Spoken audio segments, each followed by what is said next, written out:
Well, James Denselow is a security analyst based at King's College University, and he joins me live in the studio now. James, the Egyptian police investigating the bombing say they're focusing now on a local group of Islamist hardliners inspired by Al-Qaeda. How worried will the Egyptian security services be over this Al-Qaeda connection? Well, I think they'd be far more concerned if it was simply a domestic local group acting on its own rather than one with foreign connections. Foreign connections is something you can blame people on, you can secure your airports and borders better. But if this is something that genuinely comes from a groundswell of domestic anger in Egypt, then it's a far bigger problem for the state to deal with. Bear in mind, Egypt has been a site of a significant number of terrorist acts over the years. Most of them have targeted tourists, especially in the Sinai Peninsula. This is the first time, I think, a significant bombing has attacked an Egyptian community themselves. And it's one thing for the Egyptian government to protect tourists in certain places at certain times of the year, but to protect 10% of its own population against this kind of attack is very difficult. But the messaging seems slightly confusing then, James, because on the one hand, Hosni Mubarak, the president of Egypt, is saying foreign elements have a hand in this. Now the police are saying, well, they're investigating a local group. How do we disentangle all of that?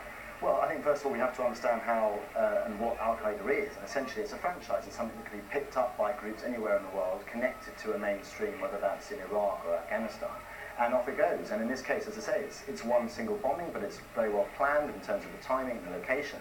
But of course that is again another part of the problem. To attack places of worship that are all across the country, places where hundreds of people will be in one place, is obviously going to lead to higher casualties, and that's something that any government will struggle to deal with. And this Iraq connection is quite interesting because we know that the Islamic State of Iraq, which is this umbrella group that includes Al-Qaeda in Iraq, they previously threatened the Coptics in Egypt.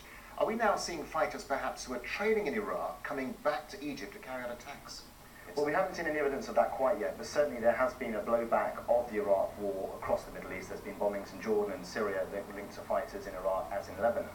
So I think that's the next step to look at. And of course, Al-Qaeda in Iraq is a group looking for a meaning these days. It declared war on the Shia population of Iraq back in 2005, resulting in a civil war. And now it's far more marginalized a group and is picking on a far more vulnerable group in the Christian populations. And now you're seeing in Iraq Humvees on the doors of Christian families. But Iraq is not Egypt. Egypt is still a far more developed, cohesive society with a far stronger state to protect its population. So I don't think you have to rush to any great concerns quite yet. So, I mean, given those threats by Al-Qaeda and this sort of possible widening of divisions between Christians and Muslims, which they're somehow playing into, I mean, do you see this perhaps as a real security threat for Egypt, or developing into a real security threat for Egypt? Well, clearly the state has to handle this one correctly. It was interesting to see that the Christian community was attacking the police following this bombing. Clearly they don't feel as if they're being protected.